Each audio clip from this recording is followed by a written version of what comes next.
दलितों के अधिकारों की लड़ाई की बात करें तो सबसे पहला नाम बाबा साहेब अम्बेडकर का आता है। बाबा साहेब ने दलित समाज के हक की लड़ाई लड़ी, उनके अधिकारों के लिए संघर्ष किया, उन्हें उनका हक दिलाया।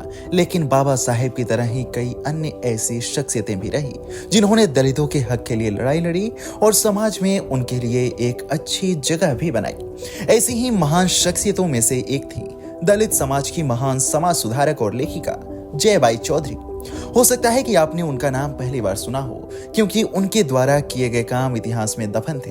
लेकिन आज हम आपको बताएंगे कि कैसे उन्होंने अपने जीवन में संघर्ष किया और दलित महिलाओं को उनके अधिकार दिलाए।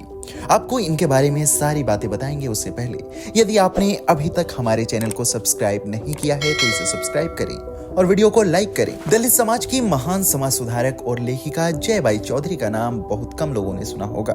उनका जन्म 1892 में नागपुर शहर से लगभग 15 किलोमीटर दूर उमरेर में महार जाति में हुआ था।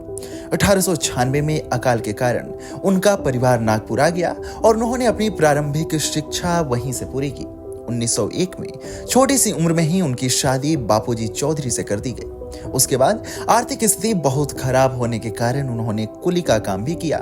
लेकिन एक दिन मिशनरी महिला मिस ग्रेगरी की नजर जयबाई चौधरी पर पड़ी जब वह उनका भारी बैग उठा रही थी।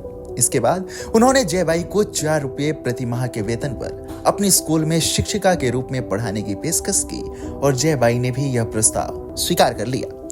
जयबाई महार जाति से थी, इसलिए जब हिंदुओं को पता चला कि उनके बच्चों को एक अछूत महिला पढ़ा रही है तो उन्होंने स्कूल का बहिष्कार कर दिया। इस वजह से जयबाई को स्कूल छोड़ना पड़ा।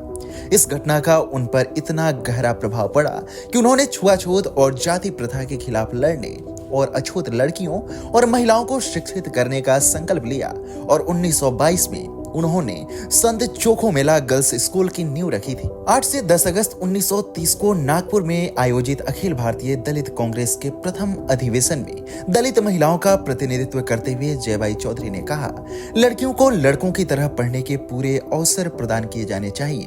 एक लड़की की शिक्षा से पूरा परिवार शिक्षित हो जाता है। 1937 में अखिल भारतीय महिला सम्मेलन के दौरान उन्हें एक बार उच्च जाति की महिलाओं से जातिगत भेदभाव का सामना करना पड़ा। इस सम्मेलन में उन्हें भोजन क्षेत्र में अलग बैठने के लिए मजबूर किया गया। इसके बाद 1 जनवरी 1938 को जयाबाई ने दलित महिलाओं की एक बड़ी सभा बुलाई और उच्च जाति की महिलाओं के द्वेषपूर्ण कार्यों और अस्पृश्यता पर अपनी नाराजगी व्यक्त की। जुलाई 1942 में आयोजित अखिल भारतीय दलित महासम्मेलन की सदस्य जयबाई भी थी। सम्मेलन में स्वयं बाबा साहेब भीमराव अंबेडकर भी मौजूद थे। इस सम्मेलन में महिलाओं की जागरूकता देखकर बाबा साहेब ने प्रसन्नता व्यक्त की और कहा, इस परिषद में बड़ी संख्या में महिलाओं की भागीदारी देखकर मुझे संतोष और खुशी हो रही है कि हमने प्रगति की है। 1922 में जयबाई ने जिस स्कूल की शुरुआत की थी वह अब हायर सेकेंडरी स्कूल बन चुका है। अब इस स्कूल का नाम बदलकर जयबाई चौधरी ज्ञानपीठ कर दिया गया है।